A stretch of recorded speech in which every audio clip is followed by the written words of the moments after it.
Hello and welcome to what is probably the most ridiculous thing I've ever done in this silly little game.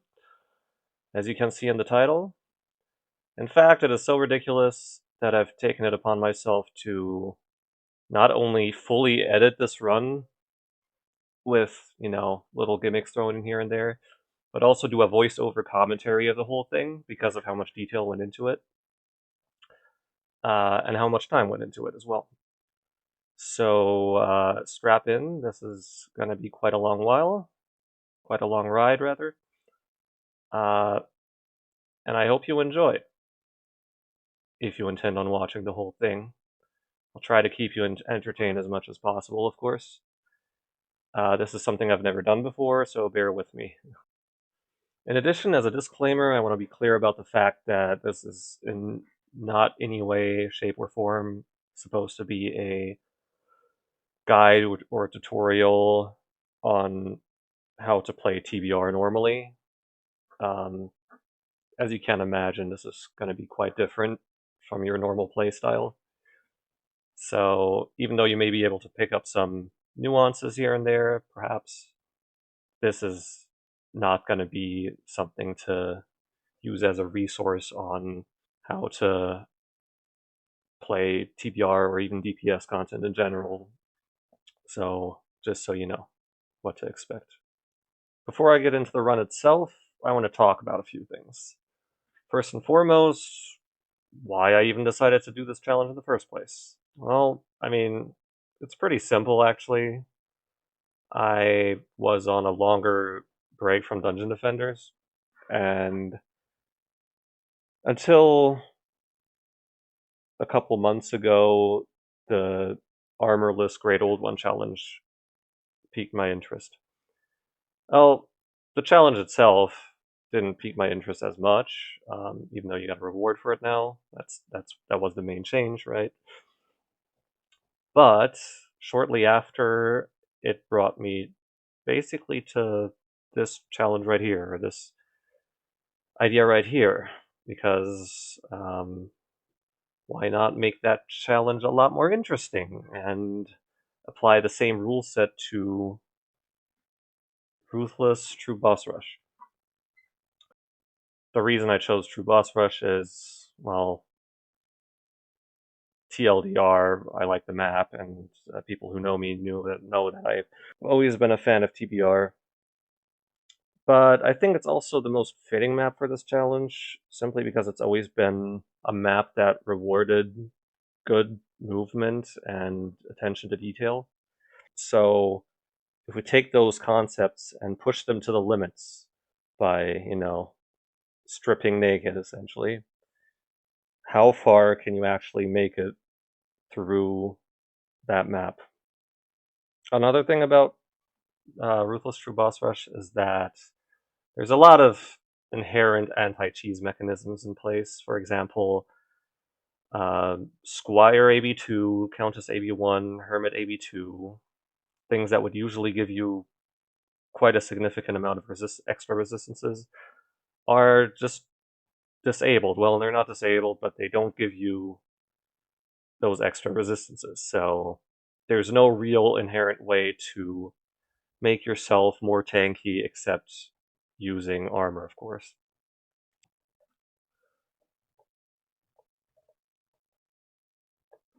Second thing I wanted to talk about is what it even means to have no armor in this game.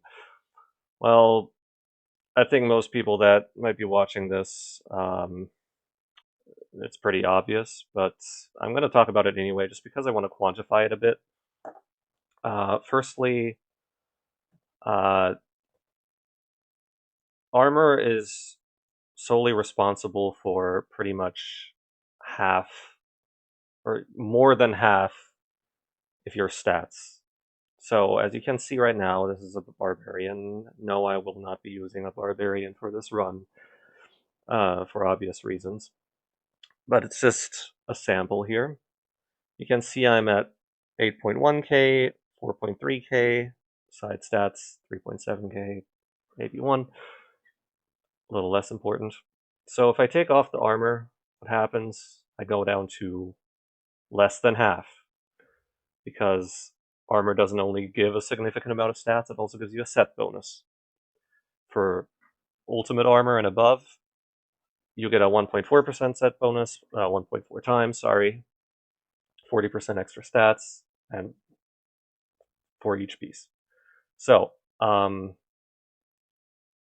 that's one pretty significant difference. The other one being, and this is probably the much bigger deal, the fact that all your resistances are 0.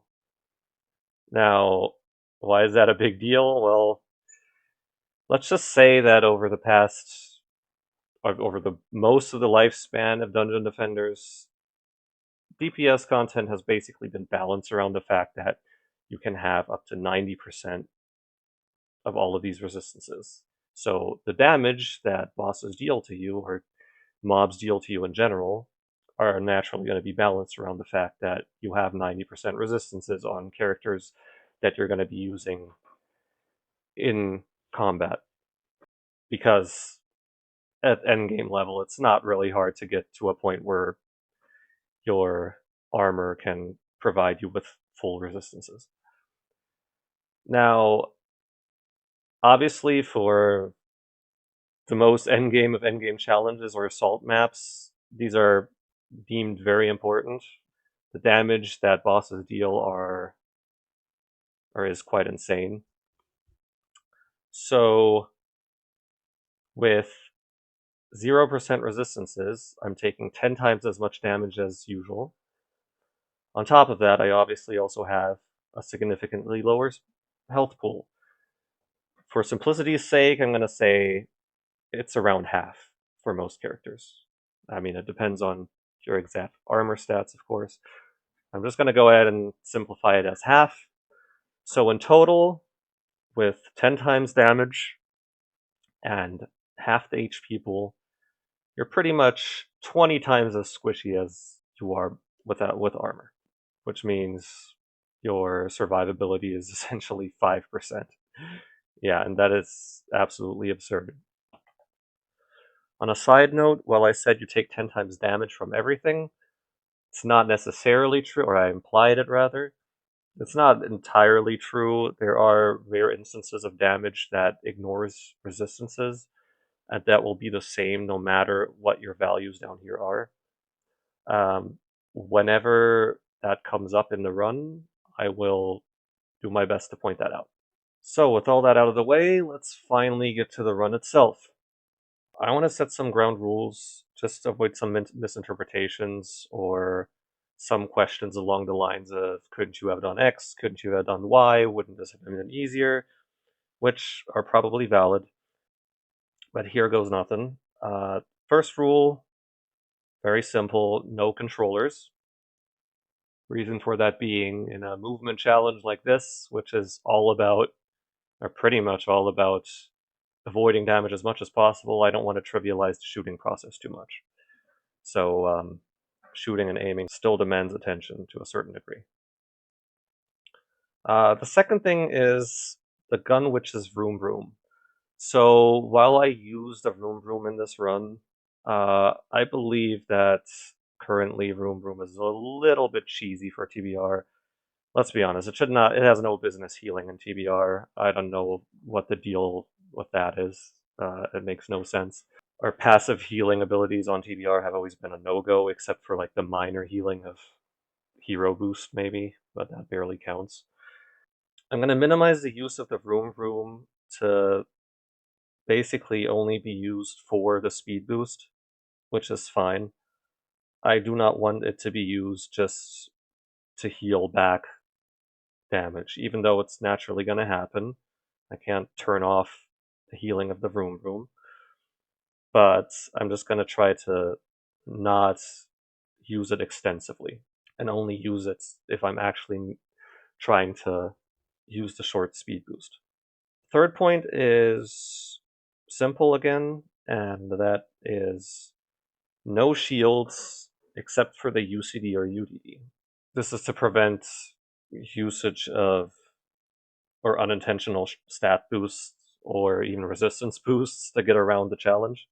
Obviously, they wouldn't really have a huge impact, but I don't want the shield to be abused as a way to gain resistances at all, even if it may be minimal.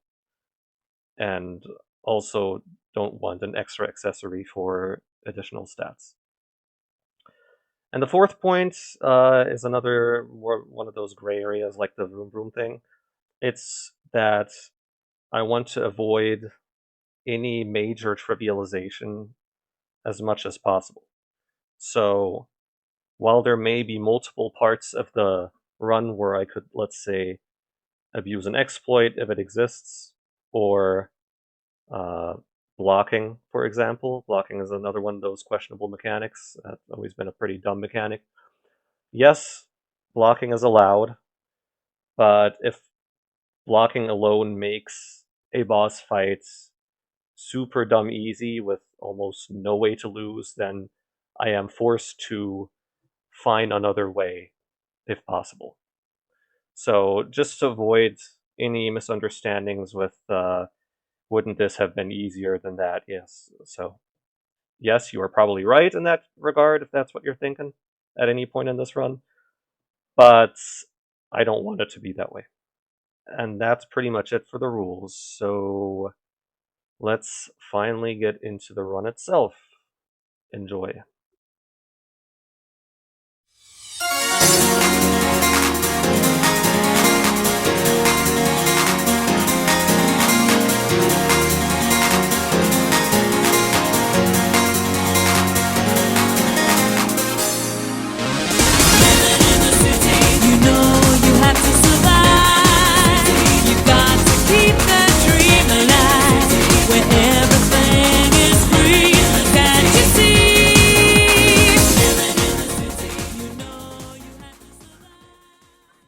Now, checkpoint 1 really does a good job at luring you into the challenge.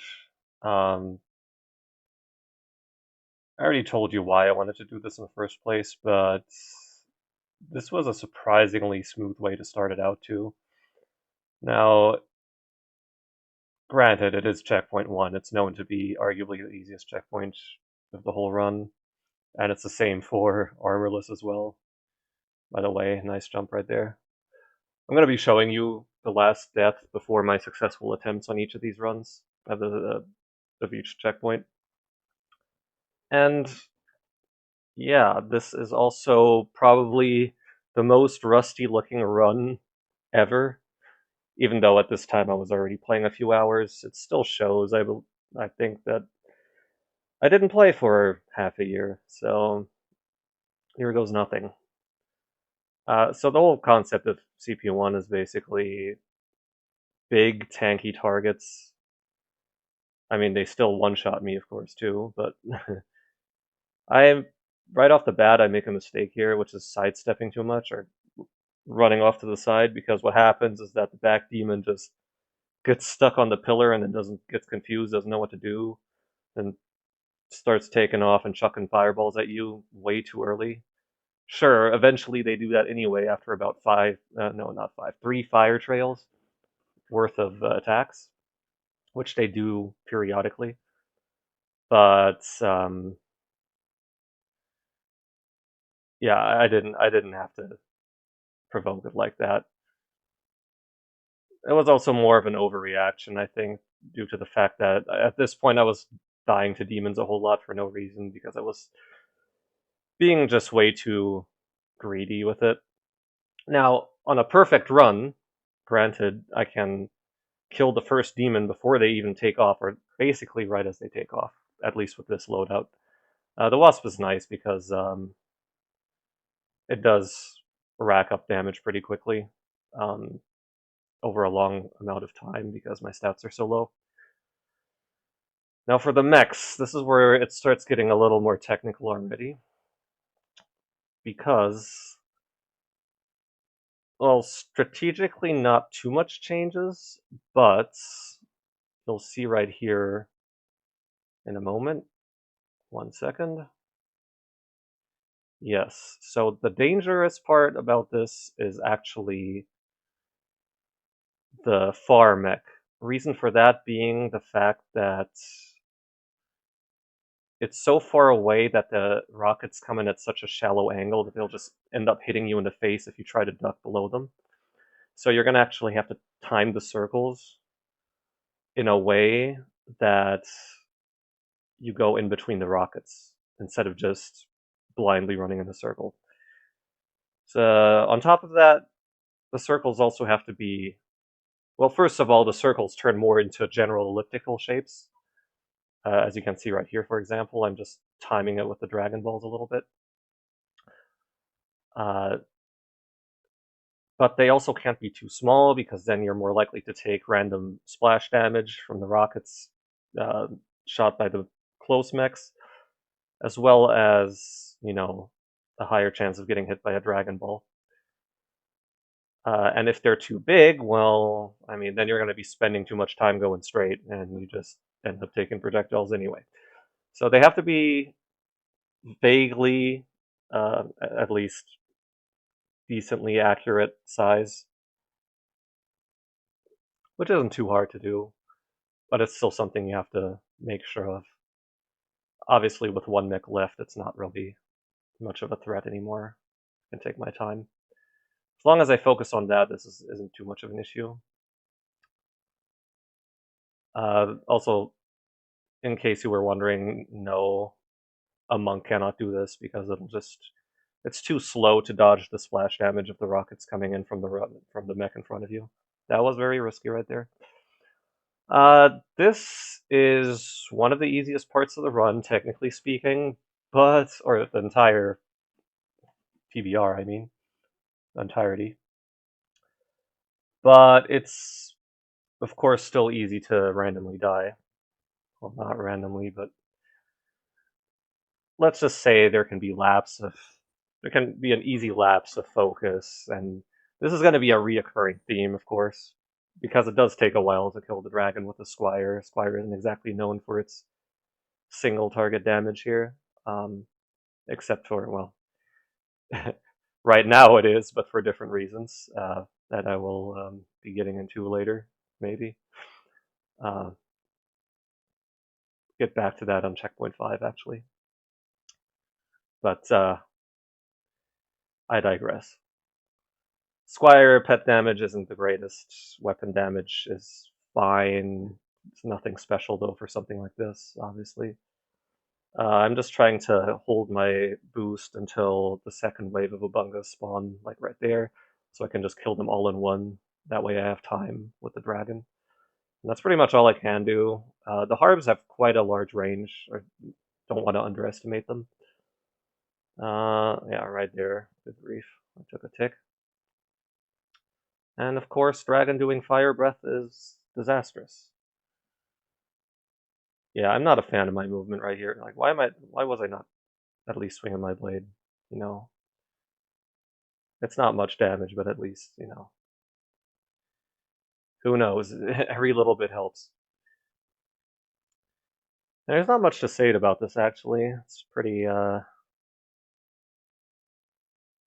uneventful. I'm just trying to focus on not running into Harbs for no reason, which is, trust me, easier said than done, but I'm basically taking the same route every time and making sure I follow that same route.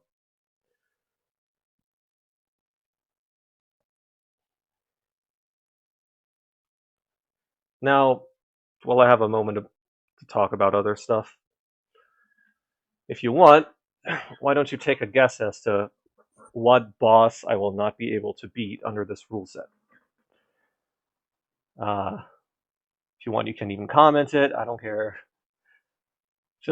I'm just low-key interested to see how much, well, first of all, how much faith you put into me, into yours truly, and how much you actually think is possible without armor, and what problems may occur.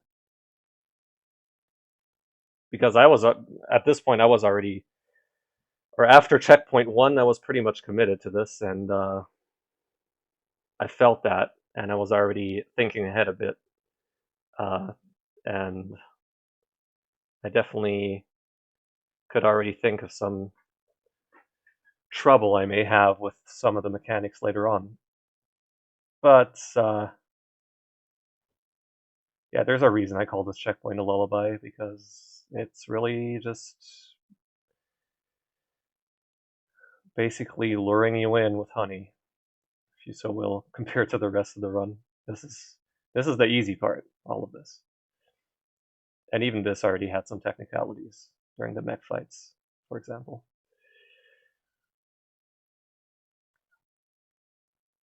Also, I'm going to be doing checkpoint 1 again, but with only ranged weapon damage instead. I decided to do that because I wasn't a fan of how my successful run looked in this version. So I ended up doing it again, and trust me, it's faster for obvious reasons uh, than doing this crap. Yeah, it's kind of a drag at this point. I'm just really trying not to throw this. I think I died to this maybe 2 or 3 times. I can't remember exactly. It's been a while now.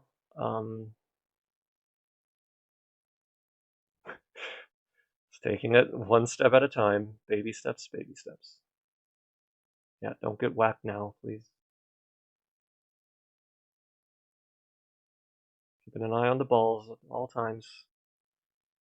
Even though it's possible to just dodge them without looking, if you have a good sense of rhythm, or any decent sense of rhythm. But no point in pushing that.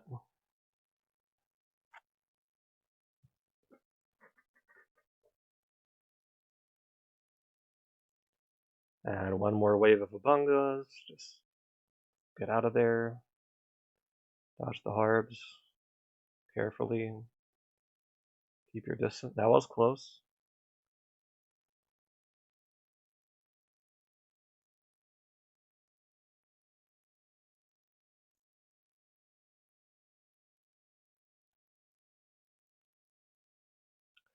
And there we go. That's checkpoint 1. Pretty simple, huh?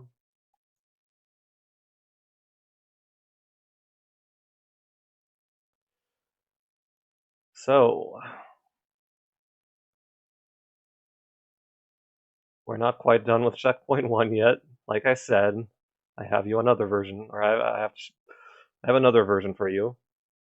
As you can already see, you're going to be seeing this a lot, by the way, the forest rifle. Maybe to no one's surprise, to be honest. Well, that was a fail, alright. Like I said, I'm going to show you my last death. Generally, it's going to be showing the biggest run killers. So I decided, why not? I do that for other stuff too, so, or some of the other videos I've made, like speedruns and stuff.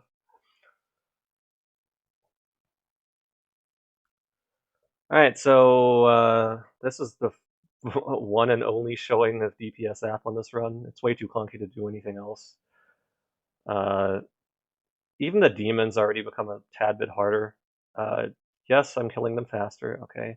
One tick of fire is all I can take, or one touch of fire. It hurts quite a lot. And yeah, due to the large hitbox of app, or well, the tall hitbox rather, getting hit by a Dragon Ball is a little bit more of a threat as well. As you can see, this time I executed it way better. I killed the first demon before they could even take off, and then I cut my boost right before I was about to kill the demon, because I wanted to have my boost for when this demon takes off, and then hit all the pylons ASAP, and just when he's about to take off, I basically have the pylons shot, and then I have my boost back right away, and easy peasy. Now the mechs are actually also a little bit more difficult, because I can't afford to take as much splash damage on a gun witch with no armor. So you can see my health pool, 166,000. Yeah, I mean, one rocket and I'm dead, needless to say. Same about the Dragon Balls, by the way, and all the demon attacks. I think that was pretty obvious, though, if you know this game a bit. So I chose this spot specifically to mitigate the most dangerous set of rockets, which I already talked about during the Squire version, which is the one from the far right. Because those rockets, I actually have to, you're going to see that right now. This time I can focus on it though. So my movement is more elliptical again, which doesn't line up super well with the Dragon Balls here. A little sketchy, but it's fine. I'm going in between the rockets here. Okay, now it's close enough that I don't have to actually do that anymore, thankfully. And with one mech left, there's really no way I should die here. Not that I would know anything about that. Don't mind me. And yeah, they die a lot faster, thankfully. But it was definitely a little more. The technicalities were a lot more pronounced, though. So I needed to lab out a little bit more safe strats. And even then, they were still pretty hazardous. I'm keeping the mech alive here because I don't want the balls to be spammed at me while luring the. Yeah, that was kind of a poor way to do that, to be honest. But I don't want the rockets circling me. I want to lure them into I want to make sure they crash into the ground. And doing that and having Obunga spawn on you while being shot at by the dragon is not nice. Now, funny enough, I died more on this than I did on the Squire version, just because, well, first of all, one tick from a harb, and that's basically half my HP gone. I can only take one. And it's really easy to just randomly take one. Well, it's not random, but you know what I mean. It's really not pleasant. I'm being extra vigilant here that I'm not running into range of a harb, and I still end up doing that a little bit later on. Spoilers. I'm being very careful here. The Obungas don't really matter as long as I make sure I'm not like running into a chest or something, which is like my biggest fear, believe it or not. Dragon doesn't matter too much either. It's going down pretty quickly because, forest rifle shenanigans. And once again, the rest is self-explanatory. Yep, there we go. Almost died. Yeah, this was one reason I wasn't too fussed about taking 50k from the rockets at the end for no reason, because I still had enough HP to tank a harb tick at max range, thankfully, so it's whatever. Once again, I'm not going to use Room Room here, because I don't have to, because I have nothing to gain from being faster here. In fact, it might actually make me kill myself faster. And there we go! Checkpoint 1 beaten with only ranged weapons and weaponry as well. Now, once again, this was the easy part. It already became pretty technical. And looking at checkpoint 2, I think you can, if you know TBR, you may be able to sniff out some complications there already. I'll see you there.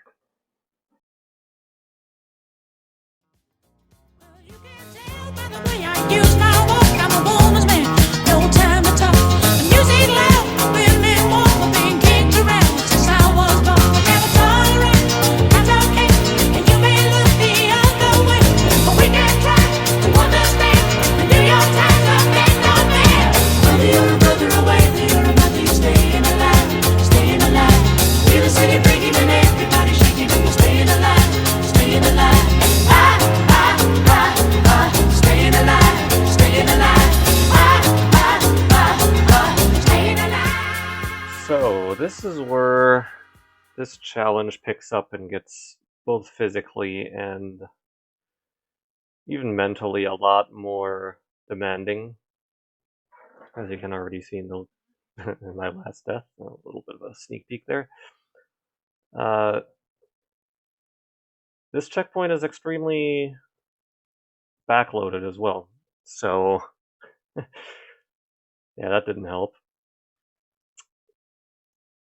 First things first, though.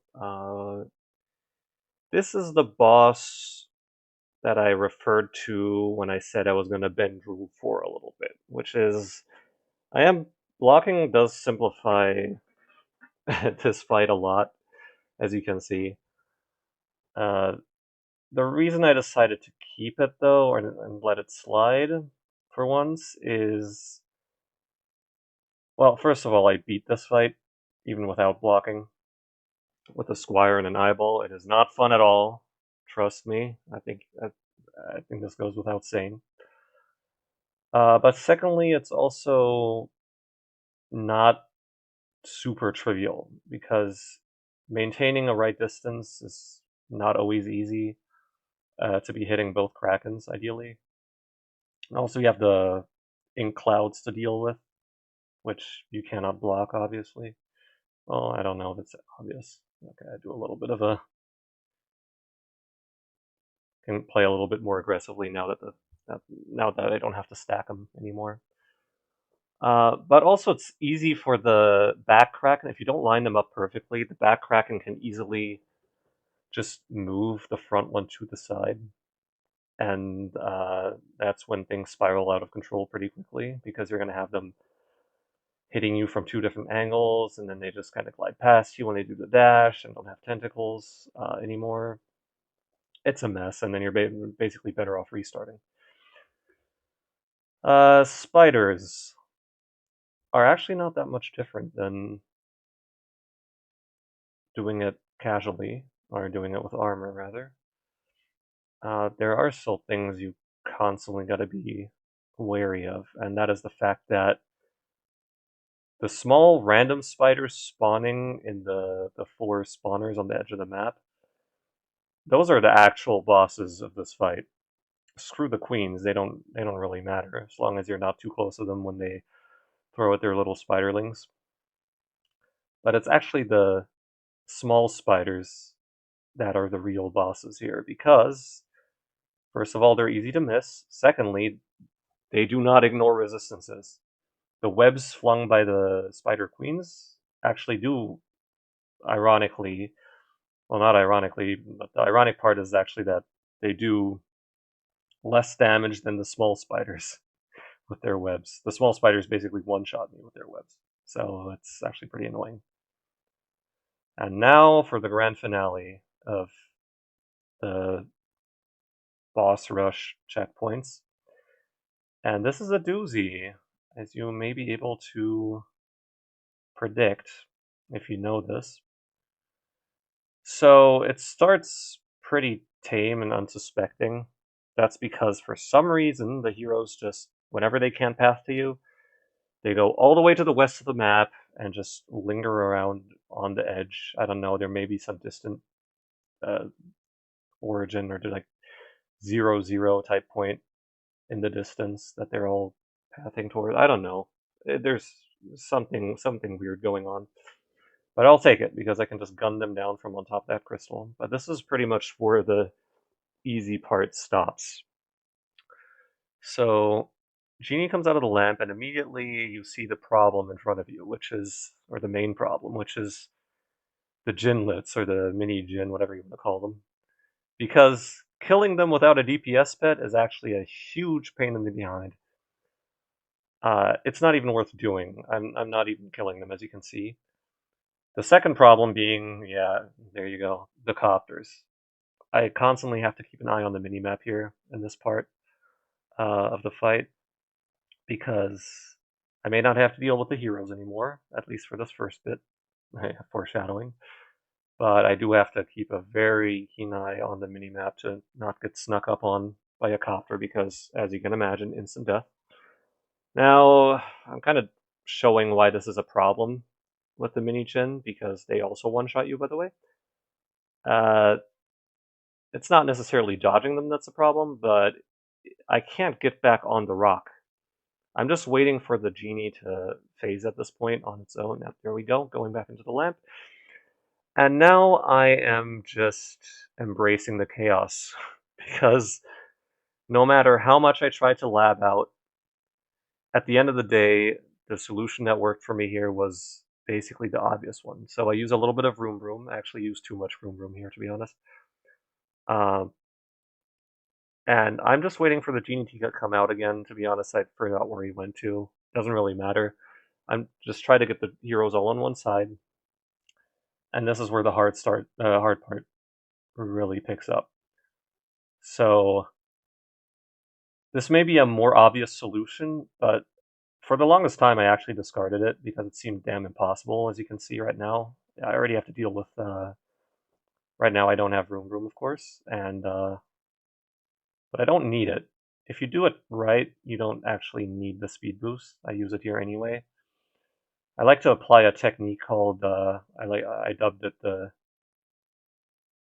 wiggle dodge, if you so will, which essentially what it means is that if you have homing projectiles that home for a certain amount of time, at least, at some point they run out of, you know, whatever you want to call it, fuel, not fuel, but at a certain point they stop homing in and then they just fly off into the distance. Ooh, that was close.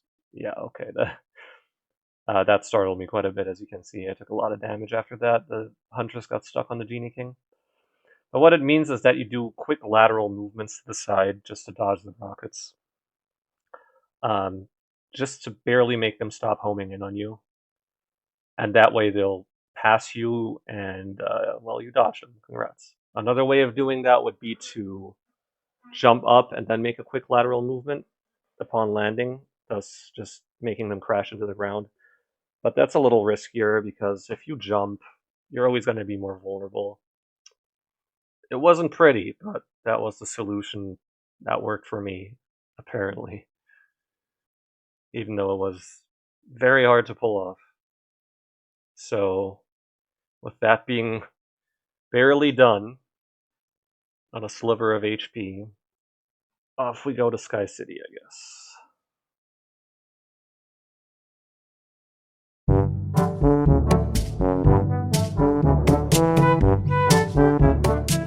And look at Randy Orton slithering. Watch out, watch out, watch out, watch out!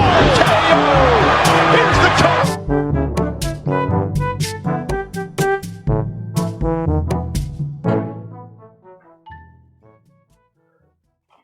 Ah, yes, you know things are super cooked when you see a super legendary squire with an eyeball blocking in the corner. Yeah, Checkpoint 3. I've never been a huge fan of Checkpoint 3. It's probably my least favorite checkpoint. Because if you want to do this efficiently on normal runs, just that alone feels like an RNG shitfest. But here that meaning, or here that term takes a whole different meaning, as you will see shortly. It's not very...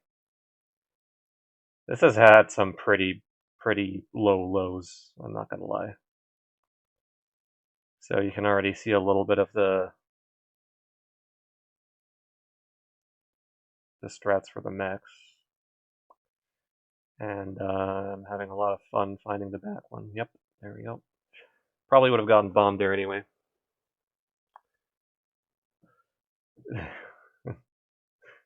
Alright, but at least it starts out fairly tame, once again, just like the last checkpoint.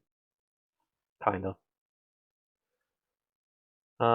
Also helps that generally you obviously get to do the first part of a checkpoint 10 million times more than, like, the ending. The cupids don't change too much, just because by design they force you to, well, ideally make you dodge. They force you to dodge your projectiles entirely, because they will cool you down and make you very slow, making you vulnerable to even more of them.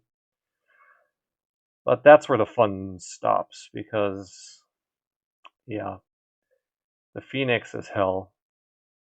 The Phoenix was like the 90% of the fail rate, or all the fails on this checkpoint.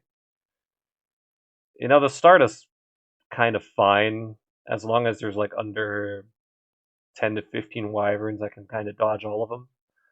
But after that, it becomes a lot more random, especially with the dispersion. So what I do here is I actually don't want to kill the Phoenix. That's another part that led to a lot of uh, the fails. And I'm actually going to go back in the corner here and stall. And the reason I'm doing that is, well, you can see why right now, because the ship is doing the, what do you call it? I don't know, drowning the entire map in fire thingy, um, doing the flamethrower attack. Here I actually get pretty lucky because I don't have to find a way to unblock. I was about ready, or I was getting ready to unblock at the exact right time to get out of there and then kill off the Phoenix quickly. But now I'm on a pretty strict timer. Uh, the reason I'm on a timer is because I want to catch the ship on the west side of the map, which is where it's about to go right now. And this is the main reason I stalled for the ship, because if I did this any time earlier, I wouldn't have this platform to kill the mechs. And this is like the only really good platform to kill them from. Trust me, I've tried multiple. Like you can kind of do it from that platform to the right with where the blimp is, but even then, the problem is the same. You're gonna get bombed. If the ship is anywhere on the side of the map, you're gonna get bombed, um, no matter where you try to take down the mechs from. And this is, whereas this might be technically the easiest part on a technical level. I mean, this was much more a methodical fight than it was a technically demanding one. Uh, and it kind of speaks for itself. So what I'm doing here, I switched to a Witch's Broom. I wish I had a Soul Dissolver for this. It probably would have been slightly better because of the constant reloading, kind of dragging down the DPS a bit. But I want to sit in the sweet spot where the doors are still, or where I can maintain, um, or where I can keep the doors open, but still be out of reach of the rockets on the side of the ship. Because the rockets, as you can see, they're just going to be hitting the framework. What I'm doing right now is kind of questionable. You can see that I didn't actually get to practice this much because thankfully I didn't have to do this version very often. Once I figured this out on Nightmare TBR, yeah, I went on to Nightmare just to uh, get on the ship immediately. It's like a kind of a poor man's save state, if you will. But that's one of the smaller issues is if you close the doors on the ship and the ship isn't, or the mech isn't spawned or the ship isn't vulnerable. Uh, I'll just call that the doors being open and closed for the sake of simplicity. If the doors are closed, then you will get copter spawns randomly on the map, and I already had to kill a few, as you saw. The reason I got out of off the front bit, or this is technically the back bit, like above the spawn is what I mean. The reason I left it when the ship was stationary is because I was extremely afraid of the ogres actually hitting me. Because obviously a spitball one-shots me, and while the ship is moving, they're just going to keep missing me, as you can see in the background. But when the ship is stationary, they get a whole lot scarier, because then they'll actually be able to kind of hit you. So I kind of weave in and out the spawner, or from above the spawner. Here's another issue that you can see, right on cue. The siege mech walking up the platform a little bit too far. And the scary thing about that is they will find an angle to shoot you with rockets occasionally if they walk up the platform a little bit too much. And when you're in the north of the map, the rockets actually, or the ship can actually outrun the rockets. So you definitely can't be too hasty with. I practiced this on Nightmare too, so um, definitely don't want to be too hasty with wrapping around them. Otherwise, you're just going to eat them like and look like an idiot. I spawned a whole bunch of siege mechs in, the stationary ones that you have to kill before you can actually damage the ship. But that's fine because I'm just trying to keep a balance of not getting hit by the ogres and not spawning in too many copters. So yeah.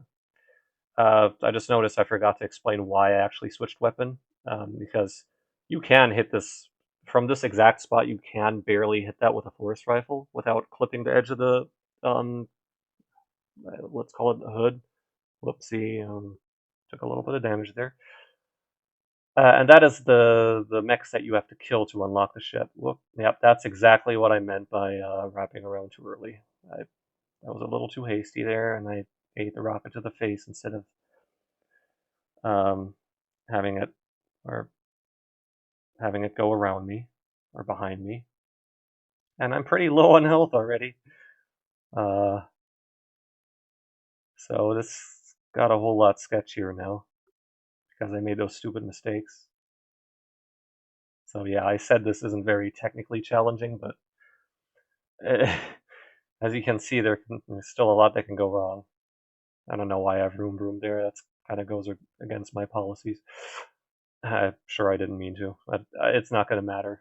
I'm not going to take any more damage here. Spoiler alert. Um, and yeah, this is what I mean. All the rockets coming after me can't catch up with me on this part of the part of the route because the ship is too fast. Uh, Sadly, I have to kill another copter or deal with another copter, and yeah, I can't really. I don't want to risk getting hit by an ogre now or an ogre snotball because I'm just gonna play it slow and safe. I've done it a few times already. What's one more time, right? Another thing you want, or another reason you want to, I want to, or it's in my best interest to close the doors every now and then, every like 20 to 30 seconds, is because after a certain time, the spawner spawns harbs, and if a harb spawns below me, well, I mean, I don't really got to explain the rest, do I? But anyway, that's finally checkpoint 3 done. I was relieved to have this checkpoint done. Uh, yeah, a lot of Phoenix RNG, even a lot of mech RNG to a certain extent. There were quite a few moments I just really I just wanted to quit. Well, I wasn't going to quit the run. I wasn't that desperate yet. Or I wasn't going to quit the challenge. Not at all, because I knew it was possible, and I'm not going to stop like that because of that. But it was really annoying at times. A lot of lows, like I said. Really low lows. I'm not sure if that's my least favorite part of the whole run. It may be. It's definitely up there. But it probably is, actually.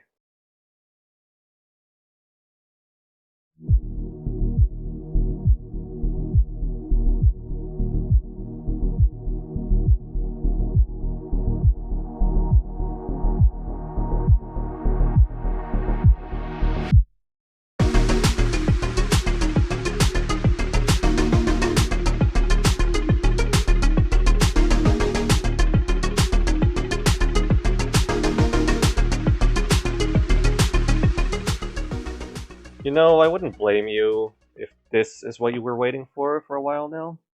And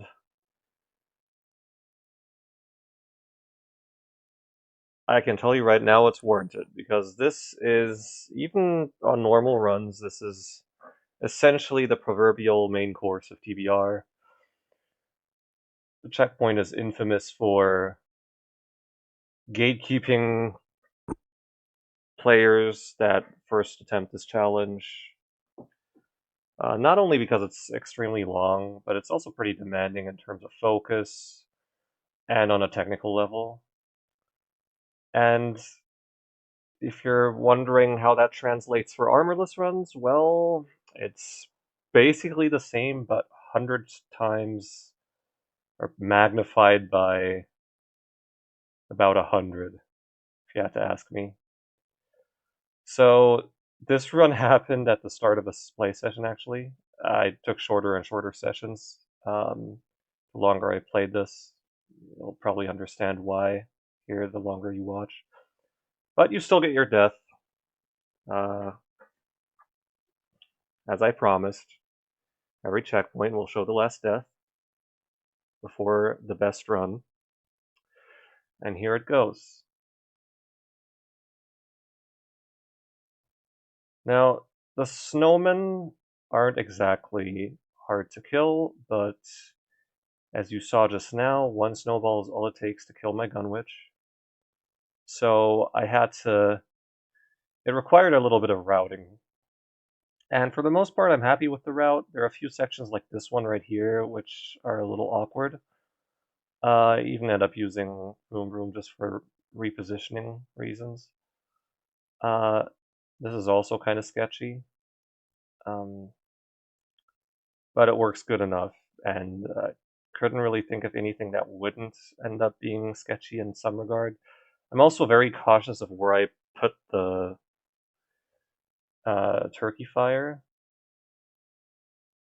and now that we're actually killing turkey, which is arguably the only easy part of this. Well, I mean, maybe there's an easy part a little bit later on, but I don't really consider it an own part, an own section. Killing turkey with a force rifle at range is obviously easy, but I am wary of, or I want to be wary of where the fire lands for the next section. So I'm just staying on this half of the map because I'm not going to be interacting with it mostly at least for the first part of the hero section. Speaking of which, that's where this gets real interesting. So right off the bat, the first thing I have to do, yeah, this is going to be hell. So right off the bat, give the ranger a little bit of a kiss. Well, didn't go through, whatever. I'm going to have to bring the heroes all into the center of the map, ideally, as quickly as possible, while moving in an angular direction relative to the ranger. Because, as you can see, I have to keep up a certain pace because of the barb and the and Anatar swords, to a certain extent. But that this is where the so-called wiggle dodging makes a return. Yay! But the ranger is the true final boss of all of this. Well, it's not going to be final, thankfully. Thankfully, you can kill him before you can kill all the others, or before killing all the others. He made my life hell in this run specifically, but I still managed to prevail. Yeah, once the ranger shoots, you're basically forced to move at a certain pace. Jumping over one of those lines of projectiles is, as you can see, I'm staying between the fourth and fifth one. That way I can keep up a certain pacing for the barb.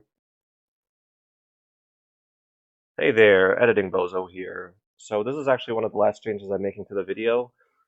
And the reason I'm doing so is because I thought it would be much easier to explain it visually and with my voice instead of writing it out in the description somewhere or in a comment. So I want to clarify a few things about the Ranger himself, which is more specifically regarding his projectiles and the way he shoots. As you can see on the screen right now, I've enumerated his lines of projectiles from 1 to 5, and I skipped one of them and called it M. The reason for that being, that is the line of projectiles that he, or the projectile rather, that he aims directly at the player that he's targeting. In this case, obviously, me. This is odd because it creates a sort of asymmetry, because all the projectiles are, or they have the same angular distance from their corresponding neighbors.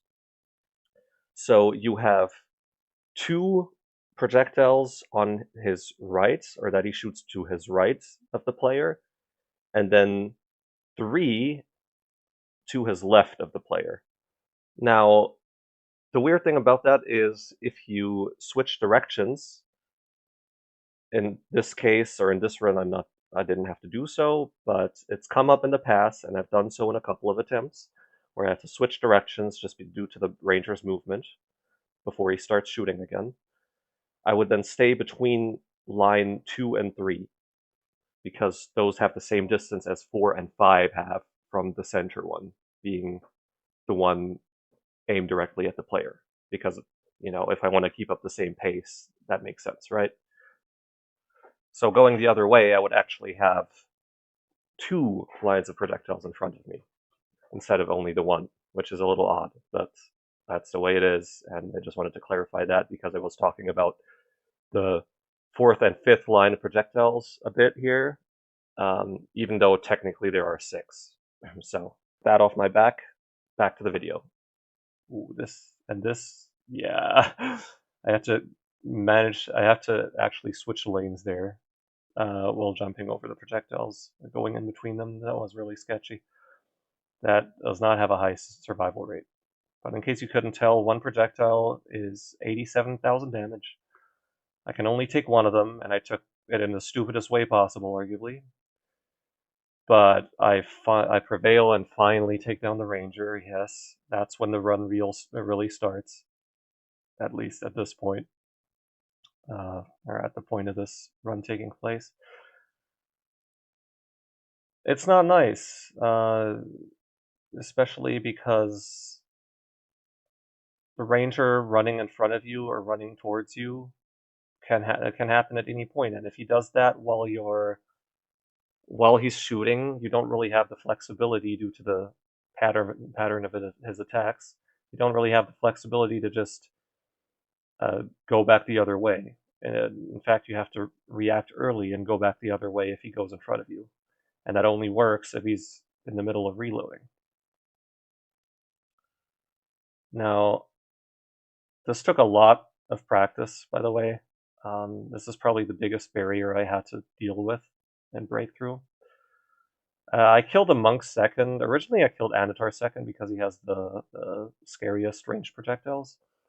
But that was actually wrong. Killing the monk is not only easier because he has much lower health, but also because he doesn't hop around. He just walks from side to side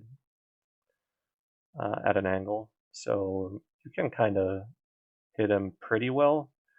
Anatar is a little bit annoying. He's pretty tanky and he hops around a lot. Thankfully, at this point, it's pretty free.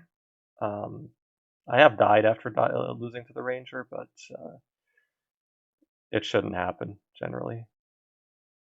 Also, the monk makes everything take longer, right? With his yellow and red auras. Yellow aura giving them all 60% resists, red aura giving them all, or lowering my damage by 60% when I'm in range. It's just getting rid of him. And you saw what he did at one point with his green aura. He did. Sometimes if he moves weird, or in weird patterns, he'll just end up too close to the edge of the map. And if he switches to green, then you're kind of, it gets kind of sketchy. So when that happened, I used my room just to be safe. Probably didn't need it, but at the end here, yeah, the barb is obviously pretty easy, but with my force rifle, I want him to stay away from me so I can kill him faster. So I make him hawk, which didn't really work, but I still ended up getting him to enter that weird state where he just kind of, it's like some kind of weird trance state. I don't even know why it happens, but as long as you don't get close to him to aggro one of his, or to make him, to aggro him again, to hard aggro him again, it just kind of works out and he just floats around. So, welcome to the part where I consider this run to be, let's say, to the scale to tip more into the unfair side of things. Because Polly is really annoying. And then you got some insects on the side of the screen too. Granted, the wasps do their job at keeping you moving. They keep pushing you in a certain direction, making you actually have to engage Polly quite a lot. And but Polly is the real issue here, as you can. Okay, that was very sketchy. The reason Polly is such a problem is because, first of all, the rate of his attacks pretty much matches the speed at the rate at which you can jump. Because you can't bunny hop in this game, and the reason this is important, I'll get to that in a moment. That's the first problem, but secondly, RNG teleports. I've had it happen that he just teleports close to me and just insta shoots, which is really scary. That was a good teleport, for example. But the main issue is the fact that just grazing his fire, and by fire I mean the residue, the fire left on the ground, just barely grazing that results in instant death.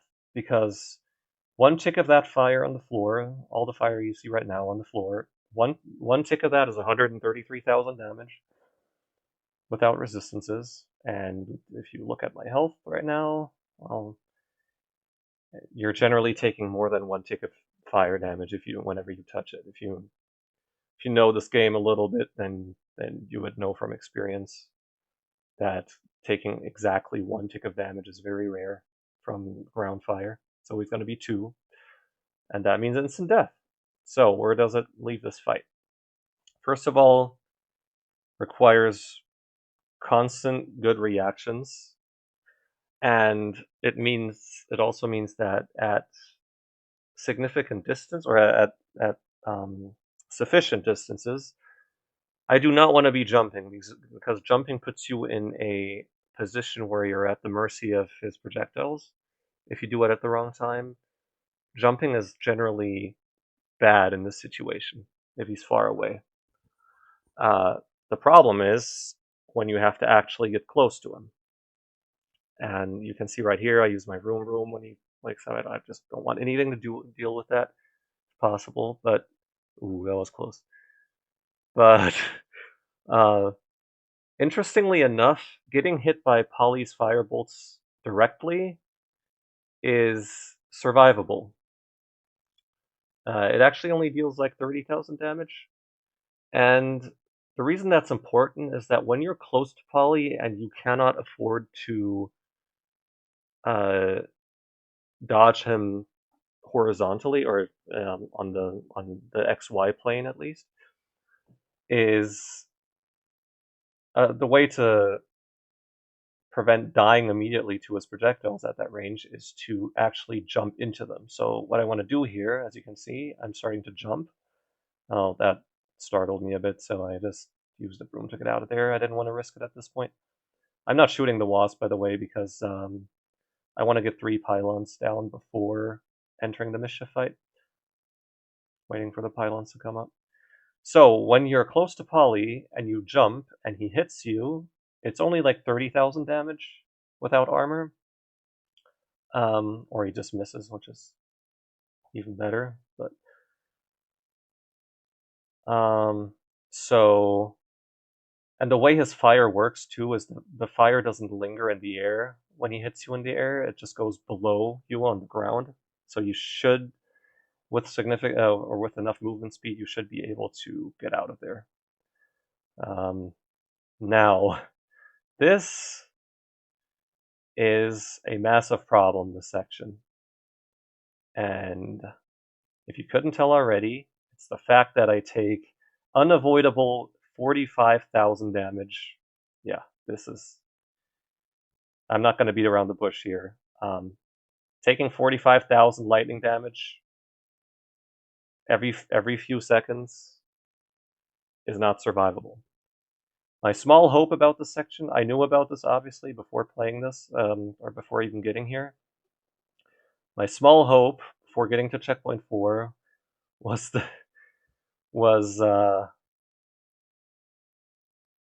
that kind of damage was that damage ignoring resistances. I didn't have high hopes for that. I almost stomped it there. I didn't have high hopes for it, but sadly, as annoying as that is, and as anticlimactic as that is, the lightning damage that Mischief deals every few seconds does not ignore resistances. It deals full 45,000 damage to me every few seconds. Funny enough, the Vroom Vroom is broken enough to actually keep up with that, even at these stats, at like, I don't know, 1700 tower HP, or whatever I have. But obviously that's not in the spirit of the challenge, and it's also, like I said in the intro, I don't want to use the Vroom Vroom for that reason specifically. And also, I can't keep it up permanently, obviously, because it's a mana draining ability. It drains it quite a lot, actually. So I'm just going to finish off the fight with armor here. It's the same character, but with armor, just to keep it as homogeneous as possible for this sake. And you can see a little bit of what I'd be dealing with here. I'm trying to do my best here. Obviously, this wouldn't be a no-hit run, or I would be dying a lot here without armor, or many times. I'm just trying to show you what it would look like in little um, segments. And once again, the problem is poly, because I can deal with mischief, as you can see here, ignoring the lightning damage, of course. So uh, if we consider the hypothetical of what if the lightning damage didn't exist and ask ourselves a question, would this be doable without that lightning damage, or with that lightning damage nerfed in a way that you could actually deal with it? My answer is still not. I mean, it would still not be an easy question to answer, to be honest, because there's just a lot of things that can go wrong here. And Mischief takes, even with armor and all the stats that I have, Mischief takes forever to kill with this loadout, as you can see. I might be, if I had to consider this fight for real, then maybe it'd even be worth switching to a different weapon. In fact, that might be the play, because Mischief is pretty fast on this fight.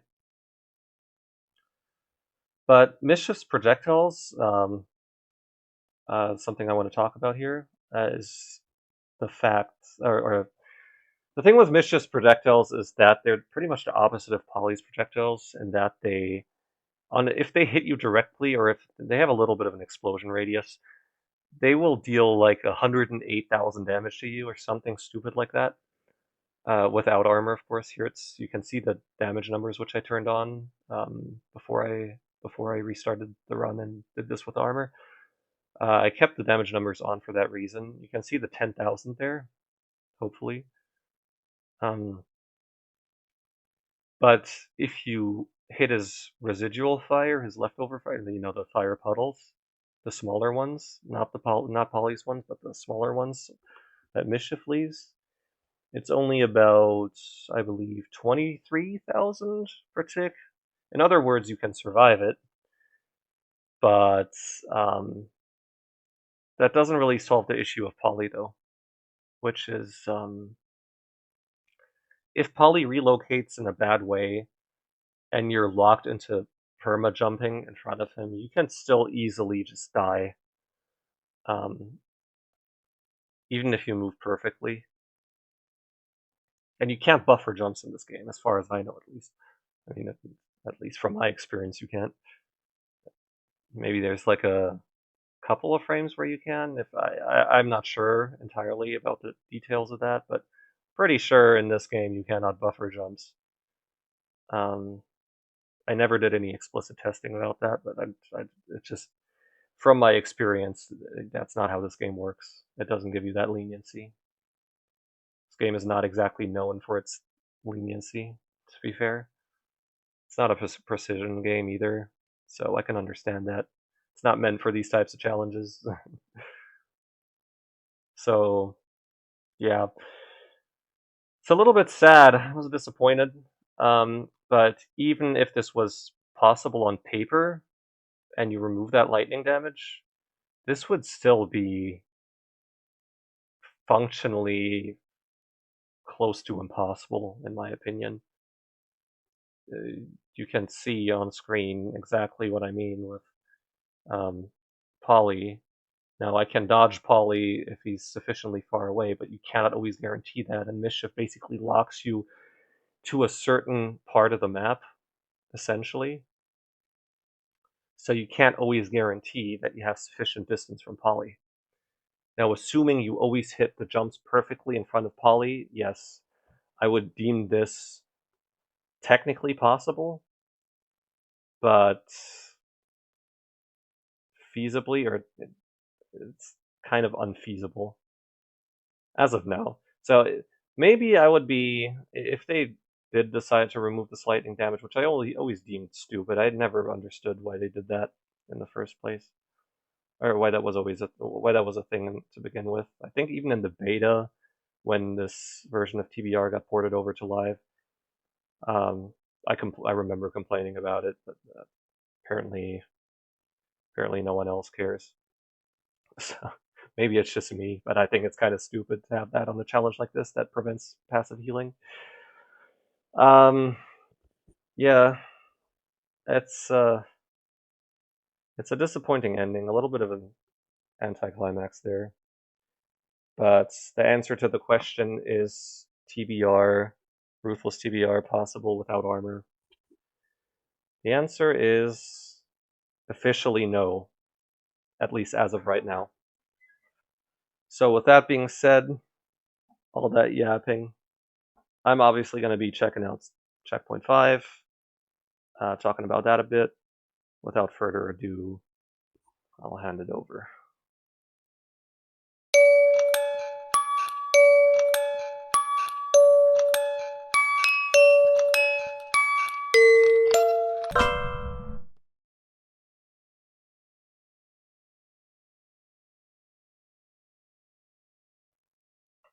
The grand finale, Checkpoint 5. Surely that means that this will end on a high, right? Big climax? Well, no, it doesn't. It's actually, before I even made it to this checkpoint, I told myself and a couple of others that I was actually talking to about this, that this would probably be the most boring part of the entire run, no matter if hard or easy, what difficulty it may end up being, and how it would play out exactly. I just knew that it would be pretty lame. And the reason for that being that you don't really have a lot of choices in general to make here. You're basically down to you dodge an attack or you block an attack, because I've managed to get to the head with, I believe, a DPS app and even with a gun witch once, but it's not pretty and you're just going to die on the next phase anyway. So you're basically locked into Squire because, well, Squire can afford to not only hold a position against attacks, but sometimes you're just kind of straight out of luck regarding that anyways, because of all the fire that you're going to have to deal with. And that's one of the main problems with this fight, being the ground fire. And the ultimate old one attacks so fast that most of the time you're going to be dealing with two sets of fireballs on the ground at the same time, and depending on where they land, they can make your life miserable. So sometimes you have nowhere to move. That makes sense, and that's when the blocking comes in handy. And you already know what I think about the whole blocking thing on this run, so that already shows a problem. Another problem is, of course, the archers with the fast arrows on phase 3, and even the wyvern with the huge AoE. Yeah, you can block green lasers, by the way, because they don't ignore resistances. The blue lasers are the only ones that ignore resistances, so you can't even block them. It's worth mentioning that, yeah, the blue lasers are also a huge pain, because depending on fireball RNG, the blue lasers can really make you have to take very awkward pathing or paths. Like the physical attacks I can block, or pretty much all attacks I can block, but can't block blue lasers, and just imagine that with the wyverns and the archers. Another nasty part is actually the head. Um, both types of lasers on the head phase do not ignore resistances. They will hit you for hundreds of thousands of damage. The green laser is 300,000 damage per tick. Once again, you can at least block them. The reason I'm staying more on the side, even with boost up, is that it's kind of hard to get out of the way of his. Yeah, I have to just block the single slams. It's kind of hard to get out of the way of his blowy attack. Um, the cone of whatever that is. Yeah, that right there. Yeah, I see. Even there, I already took a tick of that because it's so hard to get out of the way on time. Now on an SL Squire, I can at least survive it, one tick of it, but it's not something you want to do because you're not going to have much. Generally speaking, though, I'm going to spoil this right now. I'm not going to grind this fight out. On the second phase, it starts getting. I shouldn't have turned on my boost here, but it's not going to matter in this instance because yeah, you're going to see the absurdity of this right here. Now, granted, I'm not really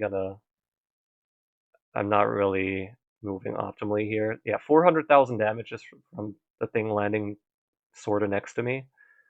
The AoE is brutal on that, and without resistances, there's just like, yeah, 90k fire ticks too. So I'm gonna head back in. I'm just gonna finish the job, just for the sake of it. And as of recording this, well, both the gameplay and the commentary that I'm doing right now, we're on the Squire AB1 patch, and for some reason it's absolutely bonkers right now, and I can't help but laugh at it every time. It's just comedic. It speaks for itself here. Like, you can see that this is not how it's supposed to be for a character like that. Anyway, I digress. So where do I stand on this fight? Do I think this fight is just unfair? Um, for armorless, yes, but I don't think the fight is necessarily designed poorly. Unlike the mischief, it's similar to the mischief fight in terms of what the problems are, which is very unavoidable damage or highly unavoidable damage. But unlike the mischief fight, this fight doesn't technically have any damage that you cannot avoid, period, like the lightning damage, right, on the mischief fight. So that's actually just blatantly unfair, no matter how you twist it. But this fight has always been about, even though it's also an old one fight, I think it's very different from Great Old One. Not only because of its attack speed, of course, and being more reaction based, but also being rewarding aggression more. You're definitely meant to do this kind of on a time limit, even though you can survive quite a bit if you use stuff like SL Squire, for example. But that's not really the point of this challenge. The point of this challenge is to find a balance between aggression and minimizing the incoming damage, which is just a lot of crap getting thrown at you. And sometimes you're just meant to take some damage to mitigate other higher damage, and sometimes it's just all about killing the crystals fast enough to get to the next phase, because that's also a win con. All of those things just do not make any sense in an armorless setting. Armorless Great Old One, you can pretty much dodge everything. It's much more a fight of endurance. Not so much here. This fight is more a balls to the wall, get it done somewhat quickly, or you just kind of start dying, especially on the third phase. Now, I'm not saying you can't survive this for a very long time. In fact, you can. The Squire is obviously stupid and shouldn't have that much DPS. But I think I'm kind of showing the fact that you can dodge a lot of it. It's just not. And yes, you can block the arrows and you can block the wyvern, but at a certain point, you can't afford to just block everything either, with as much physical attacks going on from Old One like that. I don't know. I don't think the fight is necessarily bad. It's just for an armorless setting, I find this extremely one-sided, and yeah, I want to say it's very blue laser and ground fire RNG heavy if you want to really grind this out. So I'm gonna do what math professors like to do, and I'm gonna say uh, the rest of this fight armorless is since I beat the first section or the first phase, the rest of it is trivial, and I'll leave the proof to the audience or the viewers. So if you're watching this and you want to attempt this, by all means, go ahead. It's actually not that hard, trust me. But yeah, this section right here with all the round fire, good luck. By the way, one strategy I was able to utilize quite well here. That's something you should do on.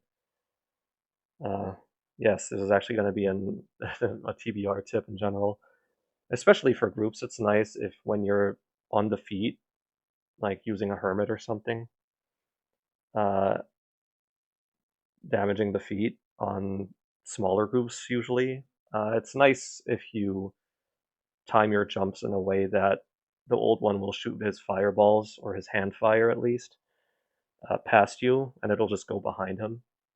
That's a general strategy I like to use to mitigate a lot of damage. That way, that gives you more positional freedom as well, because you can stay where you are. It's nice for Barb and Hermit and all that stuff. Yeah, like look at the situation right now. It's armorless, that would be miserable because I don't have time to block this because of blue lasers. I would have to take a lot more damage from the blue lasers at least. Now, if it wasn't for blue lasers, maybe this would be more bearable. But I don't know. It's pretty rough altogether. So with all that being said, I'm gonna just spin the win here, finish this off. Uh, yeah, pretty silly, huh? And yes, the archers deal 180k without armor. And their arrows are fast compared to Great Old One.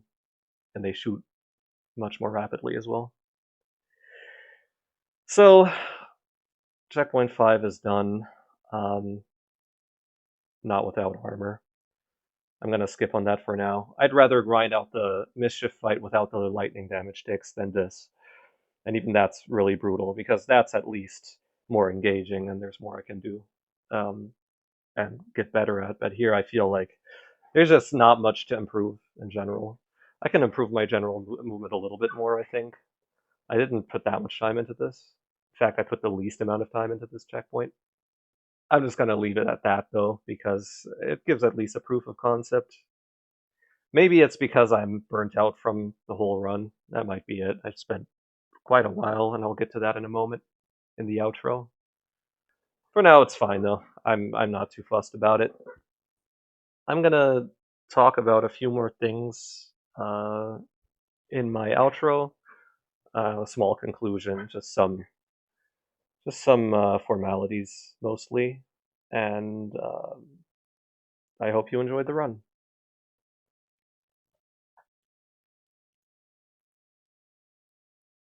So with all this gameplay out of the way, where does this leave me? Well, like I said in Checkpoint 5, it's just a little bit of disappointment. I didn't want it to end as abruptly as this, and with such an anticlimax. But on the other hand, forcing myself through that right now would not be fun for anyone, to be honest. That brings me to the next point, which is, well, first of all, I'm going to make this a little bit of an FAQ at the end as an outro, if you will, because there's some questions that I could imagine if you're watching this far that you might be asking yourselves and that I can answer, hopefully. Will I return to this if they ever manage to negate or at least, or even remove Mischief's lightning damage ticks? Well, the answer to that is maybe. I could imagine doing that. It would take another long time, probably, given how this game works and how that fight works, and then old one as well, if I want to push through that. Perhaps that's material for a second one or a part 2 to this. Who knows? I can't say no yet, but I'm not going to make any promises either. Because I already showed you how miserable Checkpoint 5 is, even if I beat Checkpoint 4. Next point is, do I think that the new character, the Gun Witch, carried this run a little bit too much? And to that, I just say, I think most of this you can beat just as nicely with a Huntress. It just made gameplay a little more interesting in the sense that I had a little bit more flexibility with a Gun Witch. Both of those characters would die super fast. In fact, I would say that Forest Rifle carried quite a lot of this. Go figure. Pretty good weapon, as everyone knows. So, yes, Gunwitch saved me a couple times, a couple niche times in the run, but I also, for once, actually liked it to have a character like that in a run like this, because I think it actually added a little bit more ways to save the run if need be, because at the end of the day, for a run like this where you can basically afford to make 0 errors and take almost 0 hits, with a couple of exceptions, of course, the important thing is always keeping keeping control over the situation. No, excuse me. I might edit that out. Nice. Where was I?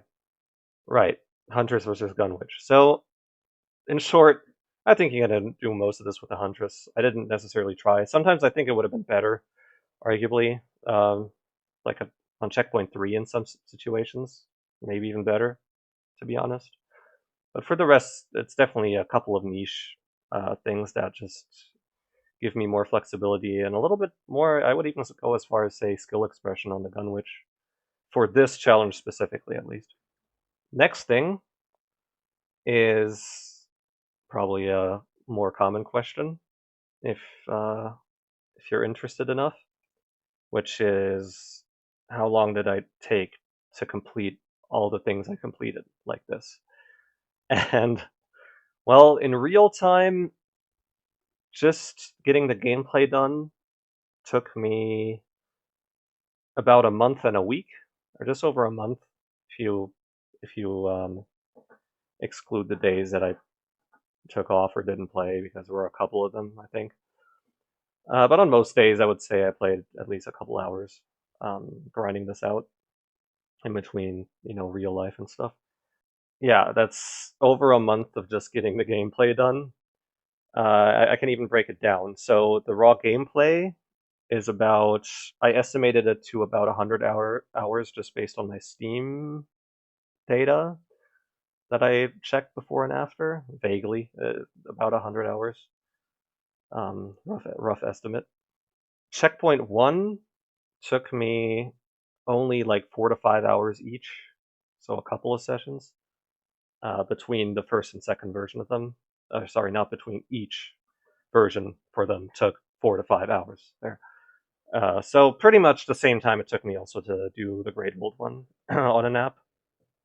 So I would put those about on the same level, maybe Great Old One being a little bit harder. Checkpoint 2 and 3 took me over a week, both of them. And for those checkpoints, the one big part of it was also, it wasn't just RNG and skill issues, but also just pure routing and labbing, which, believe me, there was more of it than you think. Even though the things that you, or the ways that you saw me beat those checkpoints may have seemed a little straightforward, even, but trust me, there was a lot of testing that needed to be done there for my own sake. Even the more straightforward ways were messy in their own regard, right? So, checkpoint 4, needless to say, that took me the longest, based on what I've completed in this video, at least, at around 2 weeks exactly. Checkpoint 4 also forced me to take more breaks, and just, I think I talked about that when I was commentating on it. But Checkpoint 4 took me a while, and playing more than playing more than 1 to 2 hours of that was not helpful, believe it or not. It starts to wear you down very fast. So, especially once I got to the point where I was just grinding and practicing, because that was the thing with Checkpoint 4, it was a lot of practice. It wasn't just get or figure out a good way. That was the minor part, but it was also just lots and lots of practicing, especially that hero part. Snowman and Turkey not so much. Or Snowman, Turkey, and Poly Wasps wasn't as much practice as it was just staying focused. That was also, and remember, I have to play the Snowman Snowman and Turkey every time I had, just to get a chance at heroes and beating the Ranger. So that was basically the experience in a nutshell for you right there. And while we're speaking about Checkpoint 4, or you can make the argument that with the Mischief fight on the table, it might even be worth changing the strats altogether and using a different weapon. One with faster projectiles and more rapid firing weapons, and more importantly, close range weapons. Like, let's say, Soul Dissolver and, the classics like Soul Dissolver and Witch's Broom or something like that, just because it's easier to hit Mischief that way, for example. And even Ranger to a certain extent, the heroes, because, the floaty, pretty slow Force Rifle projectiles did not help for that, even though the AoE is nice, but doesn't really make up for it as much as I thought it would. Checkpoint 5 hardly counts. I just took a couple of hours just getting the first phase done. It was still kind of difficult. There was a lot of nuances that I had to learn the hard way, potentially, even, before getting that done, but it was definitely not as hard, just getting the first phase down at least. So, the only thing left I can think of right now is some shoutouts, actually, because, for something big like that, it's actually worth it. First of all, shoutouts to Caesar and Pep for some emotional support and letting me vent in their DMs. Yes, that was actually helpful. Also, thanks to Caesar for a little bit of input on Checkpoint 2, mainly. Also, his Jack-in-the-Box, which brings me to the next part, is gear. I actually didn't lend out that much gear for this. Well, obviously armor's off the table, so there's not much to really borrow except weapons and pets. And that regard, it's pretty much, once again, thank you, Caesar, for your Jack-in-the-Box and your idea. Thanks to Pep for his Mischief Maker, because mine had crappy hero damage, and stats actually kind of make a little bit of a difference at this on this challenge. Also, thank you, Dom1405, for your amazing cat and forest rifle, which did a lot of work on this run. And finally, thank you, Azim, for your Sea Dragon. Kind regards, Editing Bozo here. I was also talking to a couple of other people, either in private VCs or even in group chats later on, while working on this video. By the way, after gameplay, this video still took like a couple of weeks just to get done, because I love procrastinating the stuff I was bad at, which is doing this right here, basically. I've never done that before on a video. I've done it on streams, and that works fine. On videos, it's a bit of a different thing, just having it recorded for anybody to watch at any time. A little bit of a different feeling. And I'm not well versed in that, or video editing to this degree at least, so bear with me. I hope it's still somewhat watchable. All that out of the way, I hope you enjoyed the video, and I'll potentially see you in a part 2. Take care, and have a good one. It's close talk.